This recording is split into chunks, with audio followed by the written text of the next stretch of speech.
Hey everyone. Thanks for clicking. I'm Alex. I'm 32, and 3 years ago, my own mother called me a worthless failure at my brother's engagement dinner, kicked me out of my childhood home, and announced she was giving the entire house to him as a wedding gift. It was an inheritance I was supposed to share, stolen in a single sentence. Before I tell you about the moment my brother drove past my new place and his jaw hit the floor, let me know where you're watching from in the comments below. I read every single one. It's a day that plays over in my mind like a movie I can't turn off. Each detail burned into my memory. The heavy scent of my mother's signature roast chicken and garlic mashed potatoes filled our formal dining room in Greenwich, Connecticut. The air itself felt heavy, thick with unspoken tensions that clung to the velvet drapes. It was supposed to be a celebration. My older brother, Leo, the golden child, was getting married. His fiancée, Qley, sat beside him, a portrait of smug perfection. Her diamond ring, a rock the size of a small bird's egg, perpetually caught the light from the crystal chandelier overhead. I sat opposite them, a ghost at the feast. My mother, Eleanor, was at the head of the table, presiding over the meal with the silent, stony judgment of a queen. The silence wasn't peaceful. It was a weapon. I had tried, I really had. I'd put on my best shirt, forced a smile, and tried to bridge the chasm that had been widening between us for years. I asked Leo about his latest promotion at the hedge fund. He'd given me a one-word answer, "Good," before turning to whisper something in Qley's ear that made her giggle. I congratulated Qley on the wedding plans. She'd given me a tight, dismissive smile and said, "Thanks," her eyes already scanning the room for someone more important to talk to. My mother hadn't made eye contact with me since I arrived. She just moved the food around her plate, her lips pressed into that familiar thin, disappointed line. Finally, the suffocating silence became too much to bear. I had to try one more time to connect, to show them I wasn't the dead end they thought I was. I cleared my throat, my voice sounding unnaturally loud. "So, I actually have some good news," I started, a nervous energy buzzing under my skin. "The software I've been developing, the one for tracking renewable energy usage for businesses, we just landed our first real pilot program with a small grocery chain." A beat of absolute silence. Then Leo looked up, a lazy, condescending smirk playing on his lips. "Still playing with your little computer projects, Alex? That's nice. Good for you." My mother put her fork down on her china plate with a sharp, definitive clink. It was the sound of a judge's gavel. The storm had arrived. "Nice?" she repeated, her voice dangerously low and cold. "It's not nice, Leo. It's a waste. A complete and utter waste of a life." She finally turned her gaze on me, and her eyes were like chips of ice. "I look at you, Alex, and all I see is disappointment. Your brother is a vice president. He has a future, a real salary, a fiancé. He is building something. And what do you have? A pilot program? You're 32 years old and you have nothing to show for it. No savings, no serious job, just hobbies." My throat felt like it was closing up. "It's more than a hobby, Mom. It's my career."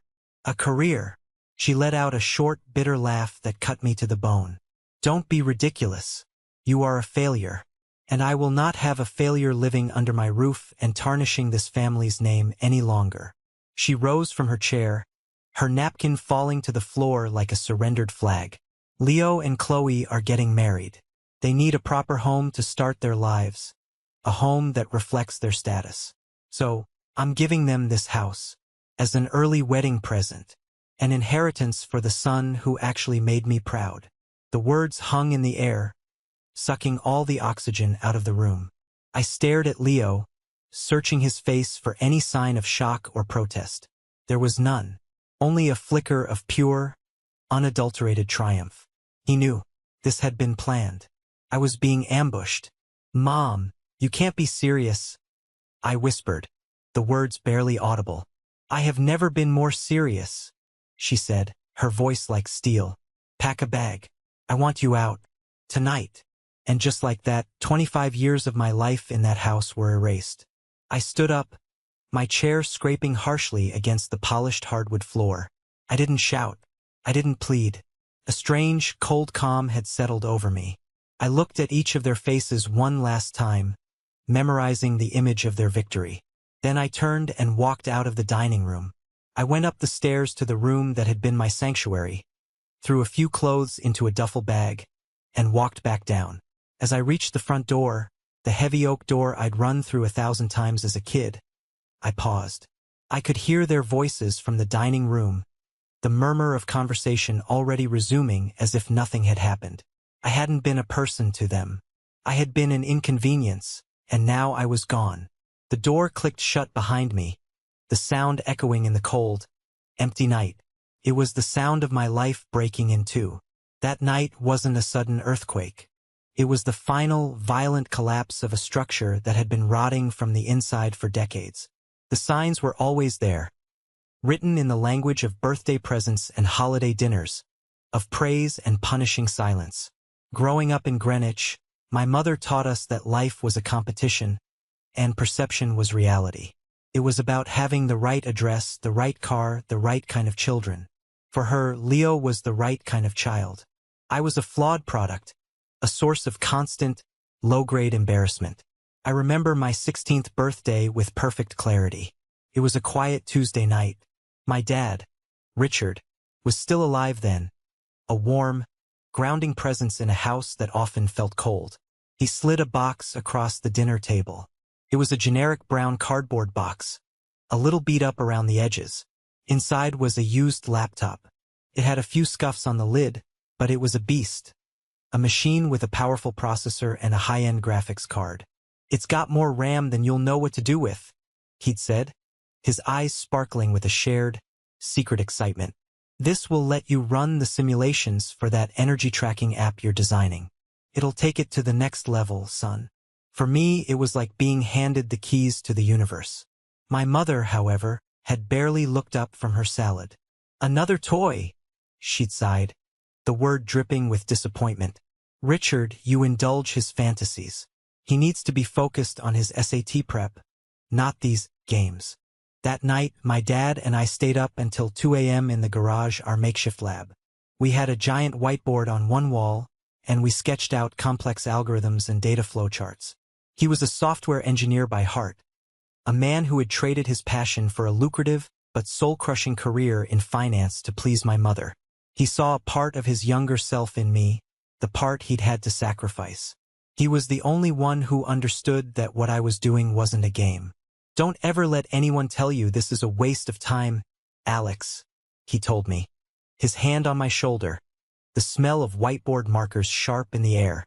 "What you're building, this is the future. They just can't see it yet." 6 months later, the house was transformed for Leo's 16th birthday. It was like a scene from a movie. Professional caterers with white jackets bustled in and out of the kitchen. A DJ was set up by the pool, the bass thumping through the floorboards. The main event was in the driveway. A brand new, cherry red sports car, a machine of pure, pointless speed, with a giant, ridiculous bow on the hood. My mother stood beside it, beaming with a kind of radiant pride I had never seen directed at me. She handed Leo the keys as her friends and our relatives applauded. My uncle, Lawrence, her brother, was there, of course, clapping Leo on the back with a booming laugh. "Now that's a sweet ride. Wall Street's future star deserves nothing less." I stood off to the side, near the dessert table, holding a paper plate and feeling like a stranger at my own family's home. Later that evening, I was walking past the study and overheard my mother talking to Uncle Lawrence. The door was slightly ajar. "Leo just gets it, you know?" she was saying, her voice filled with a deep, satisfied pride. "He understands how the world really works. Money, ambition, status, that's what matters. Alex, he's just lost in his own little world of codes and wires. It's worrisome." My uncle had made a soothing noise. "Don't you worry, Eleanor. Some kids are just late bloomers. He'll come around. Though I have to say, those nerdy hobbies won't ever buy him a house in this neighborhood." Their shared laughter followed me down the hall. It wasn't loud or cruel. It was worse. It was casual, dismissive, as if my entire identity was a mildly amusing joke.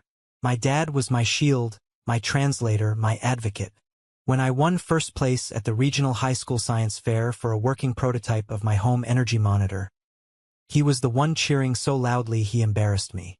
He took the cheap, plastic trophy and the certificate and had them professionally framed. He hung the newspaper clipping with its grainy photo of me right in the center of his home office wall. "The world needs innovators like you, Alex," he'd said, his voice thick with an emotion that made my throat tighten. "Not just another banker." My mother glanced at the trophy when I brought it home and offered that thin, tight smile that was more of a grimace. "That's nice, dear. Just a school project, right?" It wasn't a question. It was a statement, a box she was putting me in. It was her way of diminishing the achievement, of keeping my world small while she was expanding Leo's. She couldn't see the hours of work, the passion, the vision. All she saw was something that didn't come with a price tag or a fancy title from a big corporation. She saw something worthless. And when she looked at it, I knew she was really looking at me. The foundation of my world didn't just crack. It disintegrated 3 weeks before my high school graduation. It was a rainy Thursday night in May. My dad was driving home from a late meeting in the city. The police report said a truck hydroplaned on the slick asphalt of the interstate. It was instantaneous. One phone call from a state trooper, a blur of flashing red and blue lights painting streaks on our wet windows, the sterile antiseptic smell of a hospital waiting room, and then he was gone. The last real conversation I ever had with him was just a few days before the accident. He'd found me in the garage, hunched over my laptop, trying to debug a piece of code that was making my head spin. He didn't say anything for a few minutes, just watched me. A thoughtful, almost melancholy expression on his face. "You know," he started, his voice quiet, "I was like you once. I loved building things, solving complex problems. I was going to start my own software company." He paused, looking at the tangled lines of code on my screen. "Then I met your mother. I went into finance. It was good money, it gave our family this comfortable life, but a part of me always wondered what if. A part of me feels like I've been playing a role for 30 years. He looked me straight in the eye, his gaze intense. "Alex, promise me something. Whatever you do with your life, follow your heart. Build the things you want to build. Don't chase the money like I did. The fulfillment, it's not the same. Don't let anyone talk you out of your dreams." I had mumbled something like, "Sure, Dad, I promise," not fully grasping the profound weight of his words. They felt like just another piece of fatherly advice. Now, they were his last will and testament to me. They became a sacred vow, a legacy I had to honor. His death wasn't just the loss of a father. It was the loss of my only ally, my only defender in a family where I felt like a foreign exchange student. In the suffocating haze of grief that followed, my mother's focus sharpened, but it was like a camera lens twisting to bring one object into crisp detail while everything else blurred into the background. Leo was the object. I was the background. "Leo needs to stay focused," she'd tell her friends over the phone, her voice brittle and strained. "His final exams are coming up, and then he's off to NYU. We can't let this tragedy derail his entire future." I remember one afternoon, a few days after the funeral. The house was oppressively quiet, filled with the scent of lilies from the dozens of sympathy bouquets that lined the hallways. I found my mother in the study, my dad's study, on the phone with a lawyer. She was talking about his estate, his life insurance, the inheritance. I stood in the doorway, a ghost in my own home. When she hung up, I tried to talk to her. "Mom," I said, my voice cracking. I really miss him." She looked up at me, her eyes distant, already moving on to the next task. "We all do, Alex," she said briskly. "But we have to be strong. We have to be practical. I need to make sure Leo's college fund is secure. His tuition is due in July." She didn't ask how I was feeling. She didn't offer a hug. She just saw another problem to be managed. The lawyer came to the house several times. I was never invited into the meetings. I was told I was too young to be burdened with such things. I was 18, legally an adult, but in her eyes, I was still a child who couldn't be trusted with important matters. She and Leo would sit in the study for hours with the door closed. I later realized she was systematically dismantling the financial protections my father had put in place for both of us, redirecting everything toward her chosen son. The newspaper clipping of my science fair win stayed on the wall in my dad's office for about a month. It was a small comfort, a reminder of his pride. Then one day I walked in, and it was gone. In its place, meticulously centered, was a framed photograph of Leo in his lacrosse uniform, holding a championship trophy. I never asked my mother about it. I didn't have to. The message was perfectly clear. My father's legacy was over. Hers was just beginning. And in her version of the future, there was only room for one successful son. The chasm between me and my family widened into a canyon during our college years. The path for Leo was paved in gold. He, naturally, went to NYU's prestigious Stern School of Business. My mother paid for everything. The full, eye-watering tuition, the upscale apartment in Greenwich Village that was nicer than my entire dorm floor, a generous monthly allowance that was more than what I earned in a semester. Leo needs to be able to focus entirely on his studies and networking, she declared to anyone who would listen, as if he were a prized racehorse.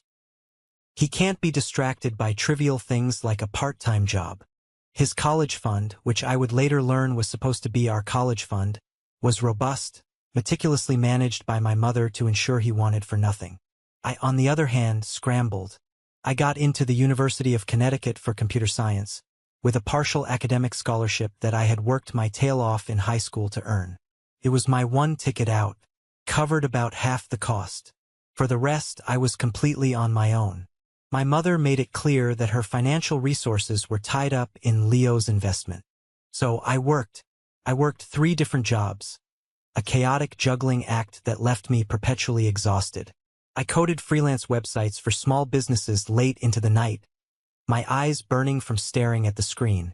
I waited tables at a Greasy Spoon diner on weekends, coming home smelling of fried onions and dealing with condescending customers. I worked the quiet, lonely late-night shifts at the university's IT help desk, fixing printers for frantic students. I lived in a cramped dorm room with 2 other guys, and my diet consisted mostly of instant ramen and the cheapest coffee I could find. I remember one night, scrolling through social media during a break at the diner. I saw a picture Leo had posted.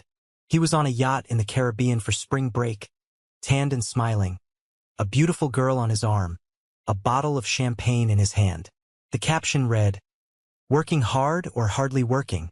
Thanks for the getaway, Mom." I was holding a pot of burnt coffee, my back ached, and I had a midterm the next morning. The unfairness of it was a bitter pill to swallow, but I never complained. In a way, the struggle fueled me. I was doing what I loved. The work was brutally hard, but it was honest, and every dollar I earned was my own. Every line of code I wrote felt like a small act of defiance, a tribute to the promise I made to my dad. The phone calls home were always a painful exercise in frustration. Leo just had dinner with a senior partner at Goldman Sachs. My mother would report, her voice buzzing with an excitement she never had for me. "He's making such wonderful connections. His future is practically guaranteed." "That's great, Mom," I'd say, forcing enthusiasm into my voice. I just finished a project modeling solar panel efficiency for one of my classes. My professor thinks it has real commercial potential. There would be a pause.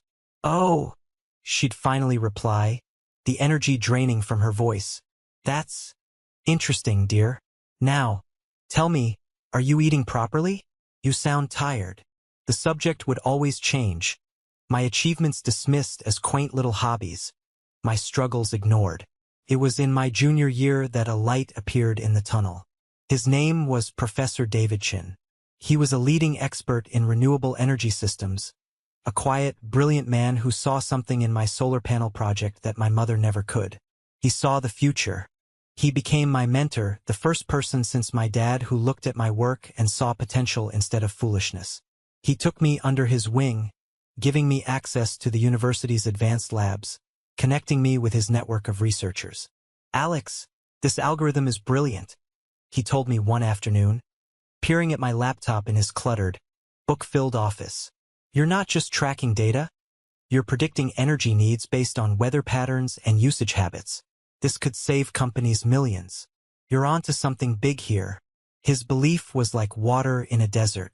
It was under his guidance that I developed the first true prototype of my application, the one that would eventually become the foundation of my company. While Leo was learning how to leverage other people's money to make more money, I was learning how to build something from nothing. Something that could actually make a difference. My mother saw life as a race, and in her eyes, I was already lapped. But I was starting to realize it wasn't a race at all. We weren't even running in the same direction. After graduating with honors, a distinction my mother barely acknowledged, I made the tactical, though personally painful, decision to move back home. It was supposed to be a temporary launchpad while I got on my feet, but living under my mother's roof as an adult felt like a regression, a daily surrender. In her house, it felt less like a home and more like a courtroom where I was perpetually on trial for the crime of not being my brother. Leo, by this time, had already landed a high-paying analyst job at a prestigious hedge fund in Manhattan. He was renting a sleek, minimalist apartment in a high-rise my mother had co-signed for, a place with floor-to-ceiling windows and a doorman. He'd come home on some weekends, smelling of expensive cologne and effortless success, talking about seven-figure trades and year-end bonuses, a language my mother understood and adored. I, on the other hand, landed an internship, an unpaid internship. It was at a small, scrappy tech startup in the city called Urban Energy. They were doing fascinating, cutting-edge work in sustainable urban infrastructure. Exactly the field I wanted to be in. The CEO was a quiet, intense man named Samir Gupta. He was a brilliant engineer who didn't waste words, but he had a sharp eye for talent. He had found my senior project on a university forum and reached out to me directly, offering me a position. There was a kind, familiar look about him, something in his eyes, but I couldn't place it. At the time, I didn't know the truth. Samir had been a college friend and colleague of my dad's from his early engineering days, one of the few who had stayed in the field. He had recognized my father's name and saw the same spark of passion in me. But he never mentioned it. He wanted to see what I could do on my own merits. To my mother, the phrase unpaid internship was just another way of saying unemployed bum. You have an honors degree in computer science from a good university, and you're working for free? She asked, her voice dripping with a mixture of disdain and genuine bewilderment at the dinner table one night. We were having one of our tense, mostly silent meals. Leo's starting salary is 6 figures. Alex. 6 figures. With a guaranteed bonus. When are you going to get serious about your life and get a real job with a real salary? My Uncle Lawrence, who had a preternatural ability to show up for dinner whenever there was a chance to dispense his patronizing wisdom, chimed in. Now, Eleanor, give the boy a chance, he said, patting my arm with a soft, fleshy hand. It was meant to look like he was defending me, but it was just another form of attack. Every generation has its dreamers. It's a noble gamble, Alex, but a gamble nonetheless. You have to understand finance, you see, that's stability. That's a sure thing. Your brother is building a secure future. This tech stuff, it's a lottery ticket, and most tickets are losers. The message was always the same, a constant, demoralizing chorus. What Leo did was real, what I did was a fantasy. Every single day was a grind. I'd wake up before dawn to catch the commuter train into the city, work 10 to 12 hours for free, soaking up every bit of knowledge I could, and then take the late train home, exhausted, to a house where I felt like a disappointment. I poured every ounce of my being into that internship, driven by a desperate, burning need to prove them all wrong. More than that, I was driven by the quiet, persistent memory of the promise I made to my dad in the garage all those years ago. I just hoped it would be enough. I often wondered, though, if I was chasing a dream or just running from their judgment. At Urban Energy, I thrived. I wasn't just fixing bugs. I was improving core systems. One afternoon, Samir gave me a complex problem that had stumped their senior engineers for weeks. An inefficiency in their data processing that was costing them server time and money. I locked myself in a small conference room for 2 days, fueled by coffee and a stubborn refusal to fail. I didn't just fix it. I rewrote the entire module, making it 10 times faster. I presented it to Samir, my hands trembling slightly. He reviewed my work in silence, his expression unreadable. After 5 long minutes, he just nodded slowly and said, "Good work, Moore. Very good work." Coming from him, it felt like winning an Olympic medal. It was a small victory, but it was mine, and it kept the flame of hope alive in the cold, dismissive atmosphere of my home. And that brings us back to that night. The night that cleaved my life into a before and an after. The night of Leo and Qley's engagement dinner. It wasn't just one comment that set my mother off. It was the culmination of years of simmering resentment, a pressure cooker that was finally, inevitably, going to explode. I had come to the dinner table that night armed with a small, fragile piece of hope. That very afternoon, Samir Gupta had called me into his office. He had that same serious, intense look on his face. "Alex," he'd said, "your work on the predictive energy algorithm has been revolutionary for us. You've done the work of a whole team." He leaned forward. "We're a small company, we can't offer you the kind of salary your brother makes, not yet. But we are offering you a full-time position as lead project engineer, and stock options. A significant number of them. If this company succeeds, you succeed in a very big way." It was the first real, tangible validation of my entire career. A real job, a leadership title, a stake in the future I was helping to build. I thought maybe, just maybe, this would be enough. Maybe this was the language they would finally understand. So when Leo smirked about my little computer projects, I took a deep breath and laid my cards on the table. "Actually," I said, trying to keep my voice steady and professional, "I was just promoted to lead project engineer today. It's a full-time, salaried position." My mother just waved a dismissive hand, not even looking at me. "A lead of what? A team of one? Alex, please, don't embarrass yourself with these inflated titles." Qley let out a tinkling, condescending laugh. "Oh, that's sweet. It's so important to have a passion. Isn't it? My cousin has an Etsy shop. I think it's wonderful." The comparison, the sheer, willful ignorance of it, was like a slap in the face. That's when I finally broke. The years of swallowing my pride, of accepting their dismissals, it all came rushing to the surface. "Why do you do this?" I asked, my voice cracking with an emotion I could no longer contain. "Why is nothing I ever do good enough for you? This is my career. I work 60 hours a week. It matters to me. It's important work that could actually help people, not just make rich people richer." The jab at Leo's profession was a mistake. My mother's face hardened into a mask of cold fury. "Important?" she scoffed, her voice low and menacing. "Let me tell you what's important, since you are clearly so naive. Providing for your family, building a legacy, securing your future. Your brother understands that. He's making a name for himself. He is securing his family's future. You are playing in a sandbox, and you are dragging our family name down with you. I am tired of making excuses for you to my friends. I am tired of being embarrassed by my own son." That's when she stood up and delivered the final, crushing blow. The speech about me being a failure. About giving the house, our family home, to Leo. It was a carefully planned, brutally efficient execution. Leo's complete lack of surprise, Qley's smug look of satisfaction. They had all discussed it beforehand. This wasn't a spontaneous decision. This was a verdict that had been reached long ago. This was just the sentencing. "After everything Dad did to build this family, to provide for us, you're just giving his house away?" I choked out, the words tasting like ash. The mention of my father was my last, desperate appeal. "Your father was a dreamer, just like you," she spat, her words laced with a venom that shocked me. "He was soft, and look where it got him. I am a realist, Alex. This house is a major asset. It's a part of my inheritance to my children, and I'm giving it to the child who won't squander it on foolish dreams and worthless hobbies. If you can't respect my decision, in my own house, then you can get out." The silence that followed was absolute, profound. No one defended me. No one said a single word. I looked from my mother's cold, triumphant face to my brother's equally victorious one. He wouldn't even meet my eyes.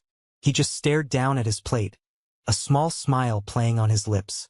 And I finally, completely understood. I wasn't their son or their brother. I was a problem, a loose end, a disappointment they had finally figured out how to cut away. I drove for what felt like hours, the familiar, tree-lined streets of Greenwich blurring into an abstract painting of grief and rage. My duffel bag sat on the passenger seat, a pathetic testament to the life I had just been evicted from. My phone buzzed incessantly. It was my college friend, Ben. Dude, what the hell happened? Leo's fiancée just posted a picture of them on Instagram toasting champagne. The caption says, "Celebrating our new home. Call me." I couldn't speak. The humiliation was a physical thing, a knot in my chest that made it hard to breathe. They were celebrating. While I was driving aimlessly with nowhere to go, they were celebrating getting rid of me. My mind was a chaotic storm, but one desperate, last-ditch idea emerged from the wreckage. My Uncle Lawrence. He lived just 20 minutes away, in a sprawling, ostentatious mansion he'd gotten through his marriage to a wealthy heiress. He had always positioned himself as the cool uncle, the one who pretended to be on my side, even while subtly feeding my mother's narrative that I was a lost cause. Maybe, just maybe, faced with the reality of his nephew being homeless, he would show a shred of human decency. I pulled into his long, curved driveway, the gravel crunching under my tires. The house was lit up like a luxury hotel. I rang the bell, and after a long moment, the heavy, ornate door creaked open. He stood there himself, wearing a silk robe and holding a glass of whiskey. His usual jovial mask was gone. His face was stern, guarded. "Alex, what on earth are you doing here at this hour?" he asked, not making a move to let me in. He physically blocked the doorway. "Uncle Lawrence," I began, my voice hoarse and raw. "Mom, she kicked me out. She's giving the house to Leo. The whole house. I have nowhere to go. I just need a place to stay for a few nights. Just until I can figure things out. Find an apartment." He sighed. A long, theatrical sigh of deep disappointment. He swirled the whiskey in his glass. "I heard," he said coolly. "Your mother called me. And honestly, Alex, I'm not surprised. Your mother is a practical woman. A strong woman. You can't expect to live off her generosity forever while you chase these technological fantasies." "They're not fantasies," I said, my fists clenching at my sides. "I have a job. A real job. I was just promoted. A job that doesn't pay you a living wage?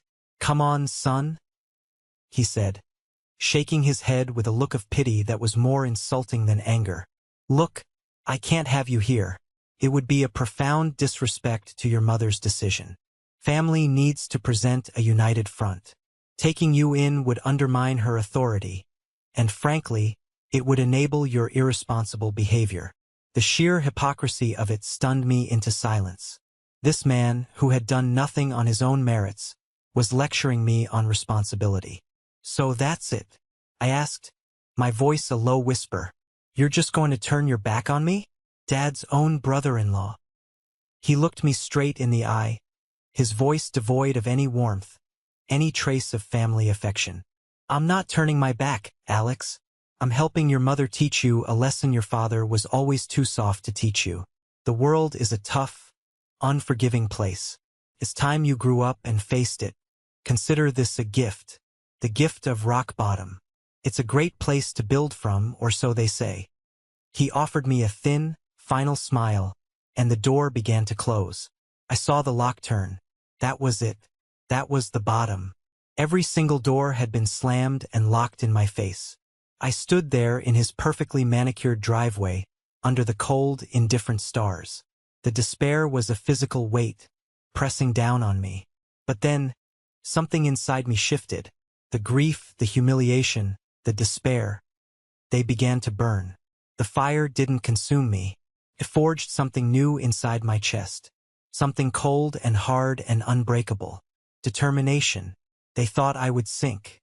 They had thrown me into the deep end, just as my uncle said. Fine. I would swim. I would swim faster and farther than they could ever imagine. and I would build an ocean of my own. I got back in my beaten-up car, drove away from that house, away from that town, and for the first time in my life I didn't look back. I was done with them. I was completely and utterly done. The next few months were a brutal, disorienting blur of cheap coffee, sleepless nights, and the constant, dull hum of a computer server.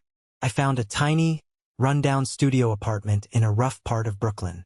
It had peeling paint, a radiator that clanged like a blacksmith's anvil all night, and a window that looked out onto a brick wall. It was all I could afford with the meager savings I had. But it was mine. For the first time in my life, I felt truly terrifyingly free.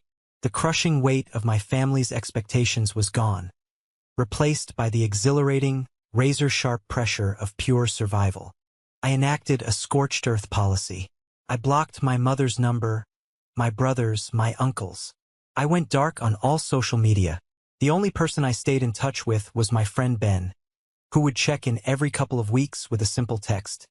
"You still alive?" It was a lifeline to a world I used to know, a reminder that one person out there still cared. My entire focus, every waking moment, became my work at Urban Energy. Now that I was a full-time, salaried employee, even if the salary was barely enough to cover rent and ramen, I poured every ounce of my energy into it. I was the first one in the office and the last one to leave. My grief and anger became fuel. Every line of code was a brick in the new life I was building. One evening, feeling stuck on a particularly complex problem and overwhelmed by loneliness, I took a chance and reached out to my old mentor, Professor Chun. We met for coffee at a small cafe near his university. I told him everything that had happened, the dinner, the house, the rejection from my uncle. I laid it all out, the whole ugly story. He listened patiently, his expression calm and unreadable. When I finished, he didn't offer the empty platitudes of sympathy I was expecting. He offered a strategy. "There's someone I think you should meet," he said, pulling out his phone. "Her name is Jessica Vance. She's a venture capitalist. She is notoriously tough, a real shark, but she's one of the smartest people I know. And her entire fund is focused on disruptive green technology. Your algorithm, Alex, is bigger than just a feature in someone else's company. It deserves to be its own entity. It's time to stop building for other people and start building for yourself." The meeting was in a sterile, glass-walled conference room on the 40th floor of a skyscraper in Midtown Manhattan. The view alone was worth more than all my possessions. Jessica Vance was exactly as Professor Chun had described. She was sharp, impeccably dressed in a power suit, and she radiated an aura of intimidating intelligence. Her questions were like surgical strikes, precise and designed to find any weakness. She didn't care about my family drama or my passion. She cared about the market, scalability, the total addressable market, my customer acquisition cost projections.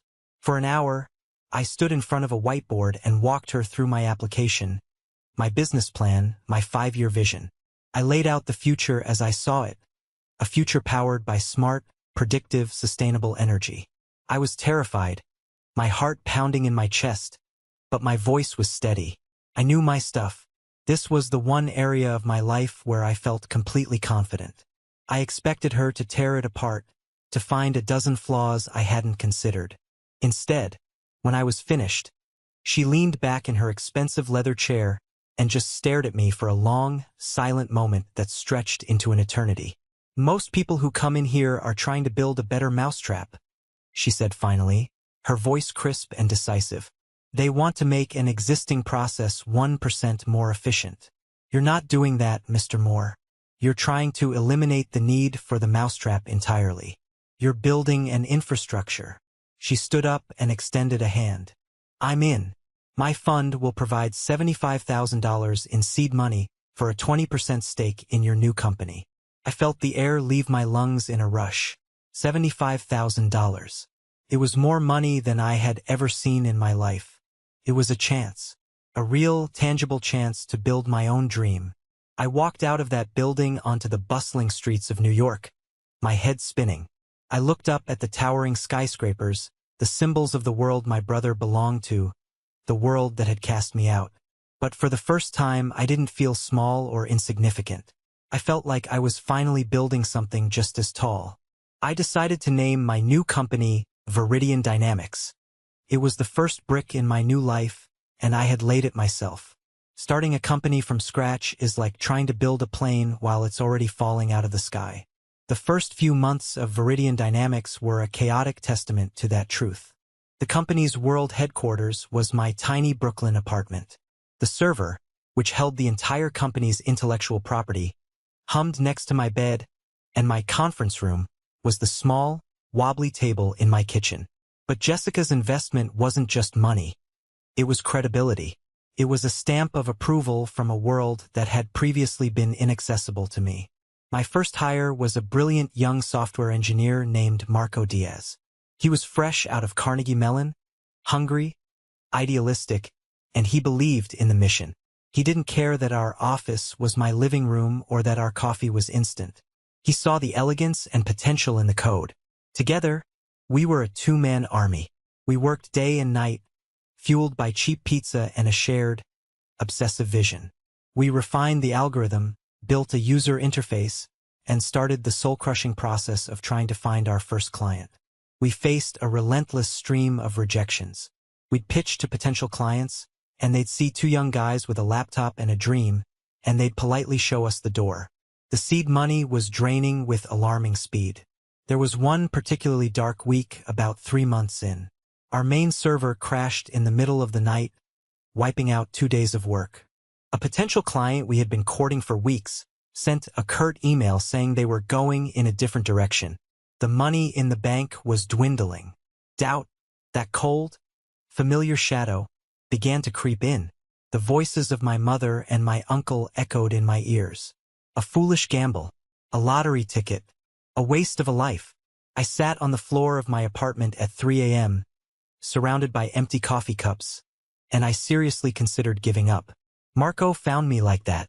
He just sat down on the floor next to me, not saying a word. After a few minutes of silence, he just said, "So, we rebuild the server, and we find another client.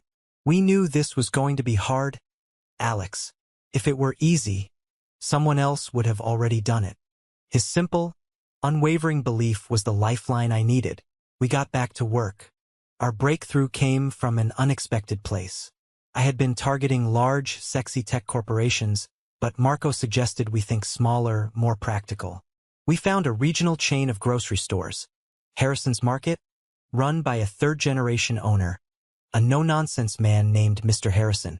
He was known for being a tough but fair businessman who valued community and practical innovation over flashy presentations. Getting a meeting with him was almost impossible, but I was persistent. I sent him a personalized, one-page letter, not an email, explaining in simple terms what we could do for him. To my astonishment, his assistant called me a week later and gave me a 15-minute slot.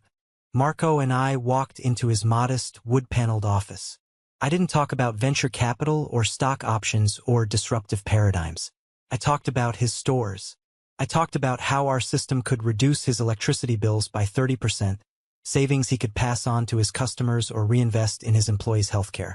I talked about building a more sustainable future for the community his family had served for 50 years. He listened, his weathered face thoughtful, his sharp eyes scrutinizing me.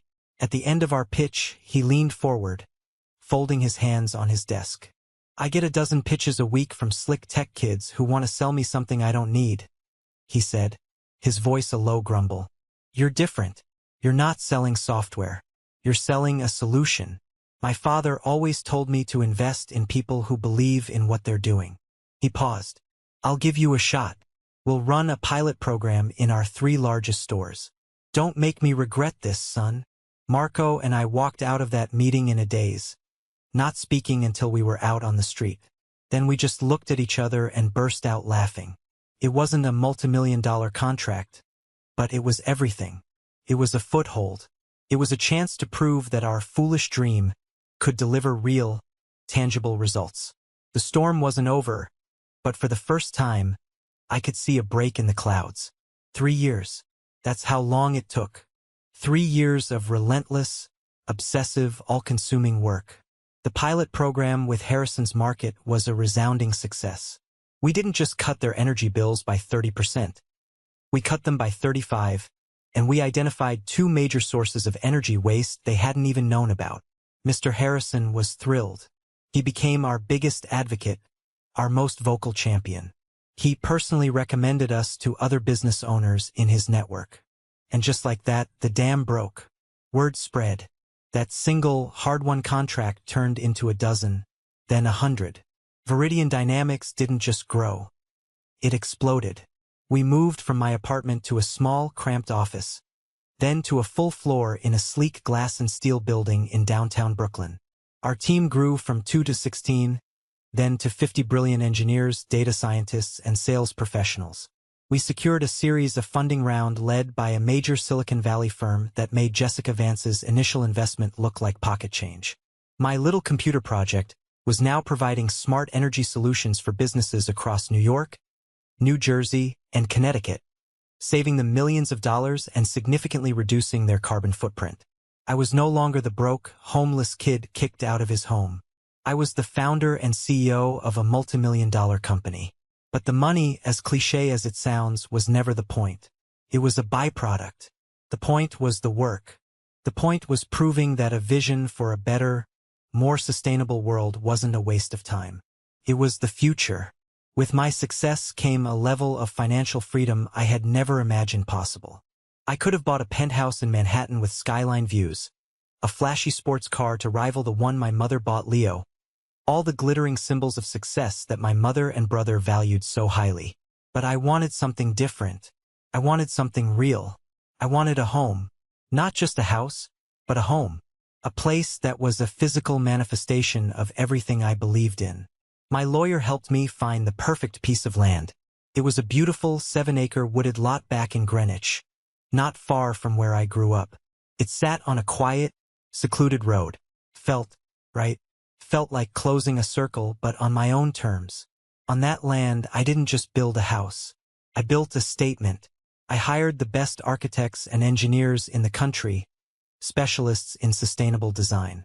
We designed a modern, minimalist masterpiece of glass, steel, and reclaimed wood that blended seamlessly into the surrounding forest. It was completely self-sustaining, a living laboratory for the technology my company was creating. It was fully integrated with our own systems, running on a vast array of hidden solar panels, with a geothermal heating and cooling system, and a state-of-the-art water reclamation system that recycled every drop of water used. It was a net-zero home.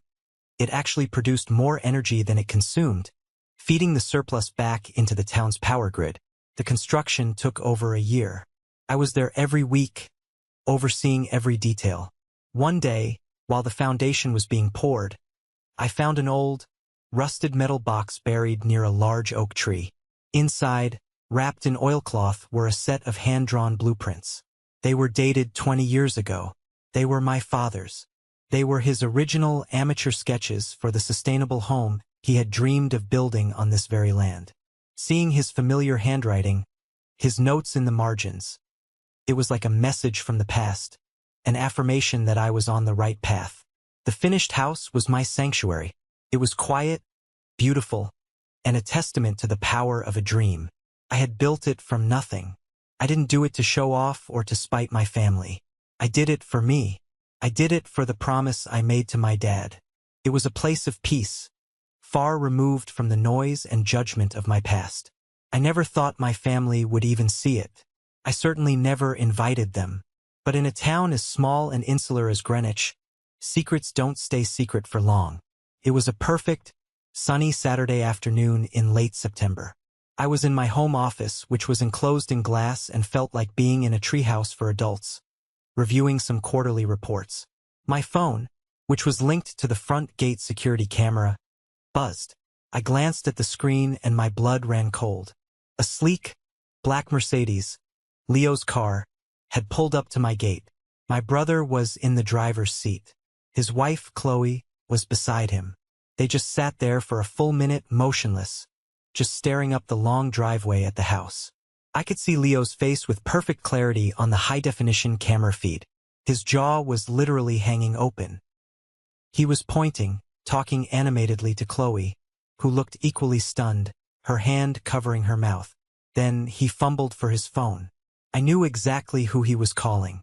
I watched, a detached, clinical observer of my own life, as he got out of the car and paced back and forth, gesturing wildly at the house. He was shouting into the phone, and even though I couldn't hear the words, I could read the panic and disbelief on his face. "Mom, you won't believe this. There's this insane modern mansion on the old Miller property. It must be worth 10, maybe 20 million. Wait, hold on." I watched as he walked closer to the gate, squinting at the small, discreet address plaque I had installed. The plaque didn't have a number. It just had one word. More. Wait a second. The name. No, it can't be. Mom, this house it's his. It's Alex's. An hour later, as I knew it would, another car pulled up to the gate. A familiar silver Lexus. My mother. She got out of the car, looking smaller and older than I remembered. Her face was pale. She approached the gate, saw the camera lens, and spoke directly to it, her voice tinny and strange through the speaker. "Alex, please, it's your mother. We need to talk. Please, just open the gate." Against my better judgment, against every self-preservation instinct I had, I pressed the button. The heavy steel gate slid open silently. I decided to meet her on my own terms, on my own ground. I walked down the stone path and met her on the front steps. She looked around, her eyes wide, taking in the clean lines of the architecture, the floor-to-ceiling glass that reflected the autumn trees, the quiet, powerful hum of a perfectly balanced ecosystem. This was a world she didn't understand, and it terrified her. "Alex," she breathed, her voice filled with a fake, honeyed tone I knew all too well. It was her damage control voice. I had no idea.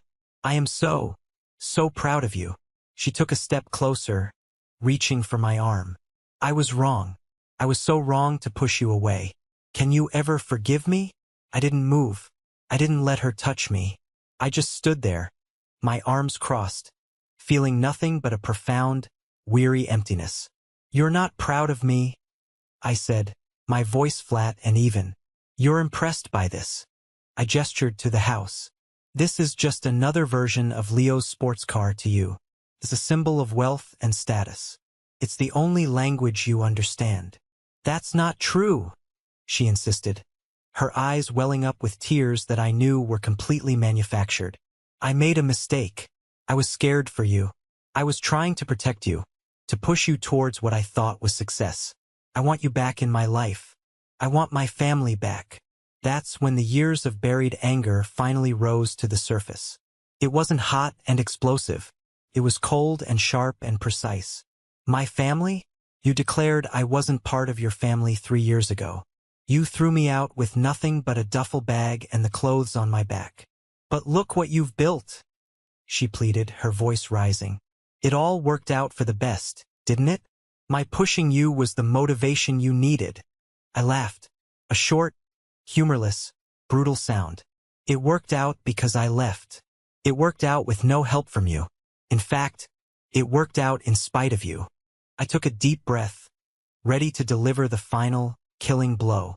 The one piece of the story she never knew, the one that would dismantle her entire self-conception.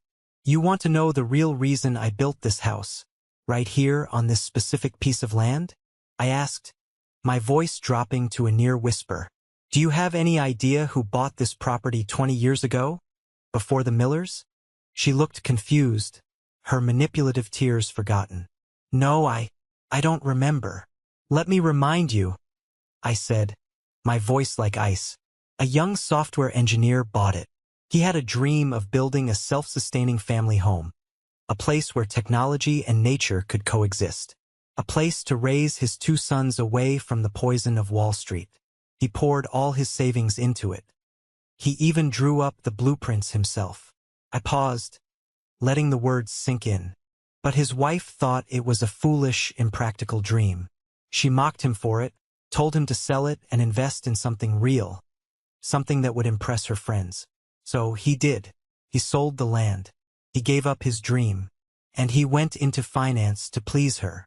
The color drained from her face as the memory, the one she had deliberately buried, came rushing back. Her mouth opened, but no sound came out. "Yes," I said softly, twisting the knife. "Dad bought this land. This was his dream. The dream you called stupid. The dream you made him sacrifice." I pulled my phone from my pocket, swiped to a photo of the old, hand-drawn blueprints I had found, and held it up for her to see. His familiar handwriting was in the corner. "I didn't build this house for you. I didn't build it to impress you or Leo. I built it for him. I finished what he started. So don't you dare come here to my father's house and try to claim any part of this victory. You are not welcome here." She just stood there, speechless, her face a mask of pure, unadulterated horror.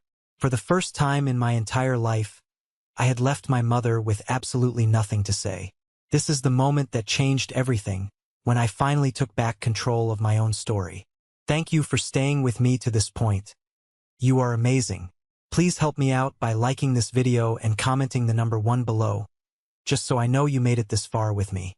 It not only helps more people find this story, but it also lets me know that my experiences mean something to someone out there. Your support is the biggest motivation for me to continue sharing the rest of this journey. In a town like Greenwich, gossip is a more valuable currency than gold.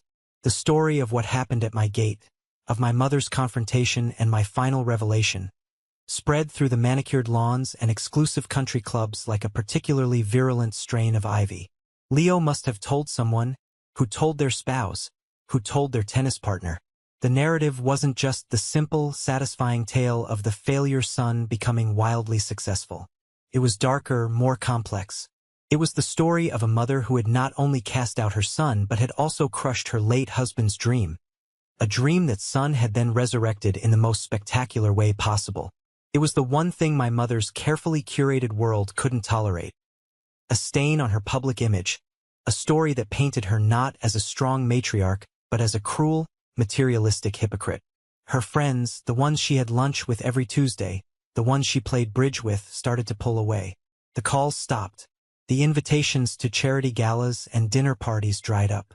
She had built her entire identity on being the mother of a successful Wall Street star, the widow of a respected financier, the queen of her social circle. I had exposed the ugly, rotten foundation beneath the flawless facade. Her status, the currency she valued above all else, was suddenly irrevocably devalued. One afternoon, I was in a local coffee shop, a place I rarely went, to meet with a contractor. While I was waiting, I overheard 2 women at the next table. They were older, impeccably dressed, and I recognized them as being part of my mother's circle.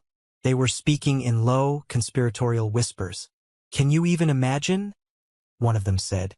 "To do that to her own son, and after what he revealed about Richard's dream for that land. It's just monstrous." "I know," the other replied, stirring her cappuccino. Eleanor always went on about how impractical Richard was before he went into finance. It turns out she was the one who was short-sighted. She tried to call me yesterday, and I let it go to voicemail. What is there to even say? I sat there, hidden behind my laptop, and felt a strange, hollow sensation. It wasn't triumph. It wasn't joy. It was just a quiet, sad confirmation of the world I had escaped. A week after our confrontation, I got a text from a number I didn't recognize. "Still playing with your little tech toys, I see. Quite the expensive treehouse you've built. Don't forget who has the real education. Your brother deserved that house. Family should be loyal." It was my Uncle Lawrence. The same condescending tone, the same petty jealousy, the same twisted definition of loyalty. 3 years ago, a message like that would have wounded me, sent me into a spiral of self-doubt. Now it was just pathetic. It was the desperate squeak of a man whose entire worldview was crumbling. I didn't feel anger. I felt a distant, clinical pity. I deleted the message without a second thought and blocked the number. I was done engaging with their poison. My peace was more valuable than any last word. My friend Ben called me a few days later. "Man, you've really shaken the hornet's nest," he said, a note of awe in his voice. "My mom plays bridge with some of your mom's old friends. Apparently, Eleanor is a total wreck. She's telling everyone you've been brainwashed by new money, and have forgotten the meaning of family. I just sighed, looking out my office window at the calm, peaceful woods. The meaning of her family was a transaction, Ben. I just refused to be the bad investment anymore. He was quiet for a moment. Well, for what it's worth, he said. My mom told me everyone sees right through it. They know what she did. In their world, being publicly humiliated is worse than being broke. She's the one who looks like a fool. It was a strange feeling. I hadn't sought revenge. I had only sought to build a life for myself. But justice, in its own slow, inexorable way, was being served. The social standing my mother had sacrificed her own son for was evaporating before her very eyes. All because of a truth she could no longer control. About a month later, I got a call from an unexpected person. Samir Gupta, my first boss, my dad's old friend. He had seen an article about Viridian dynamics in a business journal and wanted to offer his congratulations. We agreed to meet for lunch. We sat at a quiet corner table at a restaurant downtown. After some small talk about the business and the rapid growth of the company, he got a serious look on his face. Alex, he said, leaning forward slightly, I've been thinking a lot about your dad lately, seeing your success. He would be so incredibly proud. But there's something I think you should know. Something I probably should have told you years ago, but it wasn't my place. He took a sip of water. Richard wasn't just a brilliant engineer. He was also a very careful, meticulous planner, especially after you boys were born. He worried about the future. He slid a file folder he had brought with him across the table. Before he died, Richard set up a substantial trust fund, an inheritance for his boys. I helped him with some of the paperwork. It was to be split evenly between you and Leo, to be accessed for your education, and then the remainder to be given to you both when you turn 25. He appointed your mother as the trustee, never imagining she would do anything but honor his wishes. I stared at him, my mind struggling to process his words. A trust fund? I never saw a cent of that.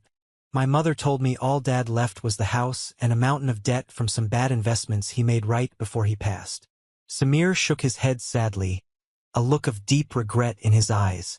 That was a lie, Alex. A cruel one. Richard was an excellent investor. There was no debt. In fact, the trust was worth over $2 million when he passed away. After he died, your mother's lawyer, a man I know to be ruthless, petitioned the probate court to dissolve the trust. As the sole guardian, she argued that the funds were needed for Leo's specialized education and to maintain the family's standard of living. She was granted full control of the entire amount. Your half of the college fund, your half of the inheritance. She poured all of it into Leo's future, and she erased yours. The sandwich on my plate suddenly seemed inedible. It all clicked into place with a sickening thud. Leo's fully paid NYU tuition, his lavish apartment in the city, his generous allowance, his seed money for his first brilliant investments after graduation. It wasn't just my mother's money. It was my father's money. It was my money. She hadn't just emotionally abandoned me. She had financially disinherited me. She had stolen my father's last gift to me, his final act of love and protection, and handed it all to my brother. The betrayal was so profound, so absolute, it was almost surreal. I looked at Samir, my mind reeling. I expected to feel a fresh wave of rage, of a desire for a legal battle, for retribution. But instead, a strange, profound sense of calm washed over me. It wasn't a new wound. It was just a final, detailed explanation for an old one. It confirmed everything I already knew about her character, about her priorities. It solidified my decision to walk away, not with anger, but with the quiet, unshakable certainty that I had done the only thing I could. My father had tried to give me a safety net. My mother had taken a pair of scissors and cut it to shreds. And I had learned to fly on my own anyway. Another year passed. Life moved on, not with the high drama of confrontations and revelations, but with the steady, quiet, satisfying rhythm of purpose. Viridian Dynamics continued its upward trajectory. We expanded our operations into Maryland and Pennsylvania, our predictive energy technology becoming the new gold standard for corporate energy sustainability. We were no longer a scrappy startup. We were a major player in the green tech space. I was no longer just a CEO. I was a recognized innovator, invited to speak at major industry conferences and universities about the future of sustainable technology. My life wasn't about the money or the accolades, though they were nice validations of the hard work. It was about the work itself. It was about the team I had built around me. Marco, my first employee, was now my chief technology officer, a brilliant leader in his own right who was respected throughout the industry. We had built a company culture based on respect, collaboration, and a shared passion for solving difficult problems.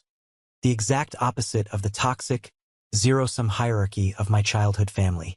These people, my team, my mentor Professor Chun, my loyal friend Ben, they were my real family. The one I had chosen, the one that had chosen me back, not the one I was born into by accident of biology. The house my father had dreamed of, the house I had built, became my true sanctuary. I spent my weekends hiking the wooded trails on the property, my dog running ahead of me. I'd read for hours in the sun-filled living room that overlooked the forest, or I'd work on new, experimental projects in the workshop I'd built in the basement. Sometimes, I'd just sit in silence, feeling the peaceful, efficient hum of the home systems running around me. It was a home filled with peace, not pressure. It was a place where I could finally, truly breathe. I developed a new routine. One of my proudest achievements was starting an internship program at Viridian Dynamics, specifically for promising students from state universities and community colleges. Kids like me, who had the talent but not the connections. I made it a point to mentor them personally. I remember one intern in particular, a young woman named Sarah. She was brilliant, but shy and full of self-doubt. She reminded me so much of myself at that age. I saw her struggling with a piece of code one afternoon, getting frustrated. I walked over not to give her the answer, but to talk her through the problem, just as my dad had done with me. "What's the core problem you're trying to solve?" I asked her. We spent an hour at the whiteboard, sketching out ideas. When she finally solved it herself, the look of pride and excitement on her face was more rewarding than any multi-million-dollar contract. I was breaking the cycle. I was becoming the supportive figure for others that my father had been for me. I was paying his legacy forward. I never unblocked my family's numbers. I heard whispers about them through the grapevine, through Ben or the occasional news clipping, but I never sought them out. My mother had apparently sold the old house, the one she had so ceremoniously gifted to Leo, and downsized to a small condo. Her social life had never recovered from the scandal. My Uncle Lawrence, I heard, was facing serious financial troubles of his own after a messy and very expensive divorce. I felt nothing. No satisfaction, no anger, no pity. They were characters in a book I had finished reading a long time ago. Their story was no longer my story. My story was about looking forward, about building, about creating a legacy of innovation and mentorship that my father would have been proud of. I was finally at peace, healed from a wound I once thought would define me forever. I was more than just a survivor of my past. I was the architect of my own future. The final chapter of my old life, the epilogue I never asked for, came to me as it often did through Ben. He called me one evening, his voice hesitant, a tone I knew meant he had bad news he didn't want to share. "Hey man, got some weird news. You might want to sit down for this." He told me that Leo and Qley's marriage, the one that had been celebrated on the night of my exile, had imploded in spectacular fashion. The pressure of my success, contrasted with their own stagnant life, had become a constant, toxic presence in their home. Qley, apparently, had never let Leo forget that his failure of a brother now owned one of the most talked about and valuable homes in Greenwich. The envy had become corrosive, eating away at their relationship until nothing was left but resentment and blame. They were in the middle of a nasty divorce. But that wasn't the worst of it. The real disaster was financial. "After you built your house," Ben explained, his voice a mixture of disbelief and pity, "Leo became obsessed. He went a little crazy. He was desperate to one-up you, to prove he was still the real success story. So he quit his safe, high-paying job at the hedge fund and poured all his money, and a significant amount of your mom's, into a high-risk real estate venture." My stomach tightened. I had a sick feeling I knew where this was going. What kind of venture? He tried to copy you, Ben said. He started a development company to build luxury eco-mansions. He thought he could just slap some solar panels on a big, tacky house and call it green tech. He had no idea what he was doing, Alex. He didn't have your knowledge, your technical background, your passion. He was just chasing the image, the status. He was building monuments to his own ego. The project was a predictable, unmitigated disaster. He cut corners, used cheap materials, and his designs were inefficient and ugly. The whole thing was built on a foundation of arrogance and ignorance. The real estate market took a slight downturn, his investors got spooked and pulled out, and he was left holding a portfolio of half-finished, unsellable McMansions that were bleeding money. He had tried to play my game without understanding any of the rules, and he had lost spectacularly. He had declared bankruptcy. The final, bitter irony? The house my mother had kicked me out of, the grand prize she had awarded her golden child, the very symbol of his victory and my defeat, was now gone. To cover his mountain of debts in the bankruptcy and divorce proceedings, the court had forced its sale. It was seized by the bank and auctioned off for a fraction of its value to pay off his creditors. The ultimate symbol of his triumph had become the public monument to his failure. He had been given everything, the elite education, the family connections, the financial backing, the family home, my stolen inheritance. And he had turned it all to ash. I had been given nothing but a broken heart and a promise to my father. And from that, I had built an empire. It wasn't a victory. I felt no joy in hearing about his downfall. It was a tragedy. A hollow, wasteful story of how envy, when left unchecked, will always consume itself. And I was just glad, so deeply, profoundly glad, that I was finally far enough away to not get burned by the flames. So here I am today. I'm in my office, the one that feels like it's floating in the trees, the late afternoon sun slanting through the glass walls. On my desk, next to the sleek monitors displaying the real-time energy data of 1,000 buildings across the country, is a single old photograph in a simple wooden frame. It's of me and my dad, taken in our garage almost 20 years ago. We're standing next to a whiteboard covered in his messy, brilliant handwriting. A younger, scrawnier version of me beaming next to him, full of a hope I had long since forgotten and only recently rediscovered. Sometimes I look at that photo and think about the long, twisted, painful road that brought me to this exact spot. For a long time, especially in the early, angry days, I thought this journey was about proving my mother and brother wrong. I fantasized about the day I would be successful enough to rub it in their faces. I thought success would be the ultimate revenge. But I was mistaken. Standing here now, in this house built on a dream, running a company built on a promise, I finally realized the truth. My journey was never about proving them wrong. It was about proving my father right. He believed that passion had value beyond a price tag.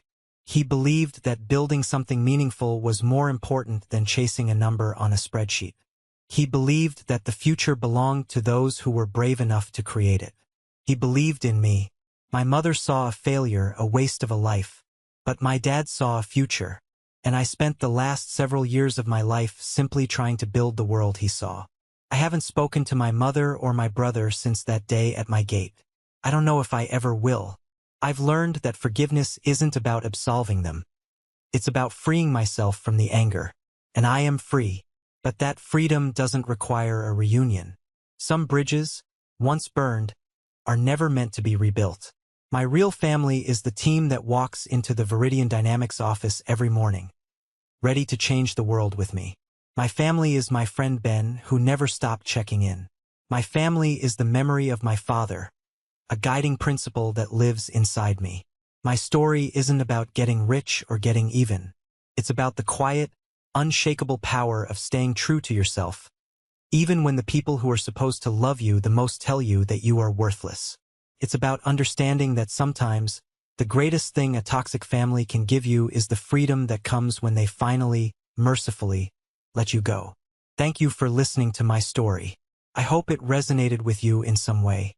Have you ever faced a situation where you had to choose between your passion and your family's expectations? Share your story in the comments below. I'd love to hear from you. And please, Don't forget to like and subscribe so you don't miss what comes next.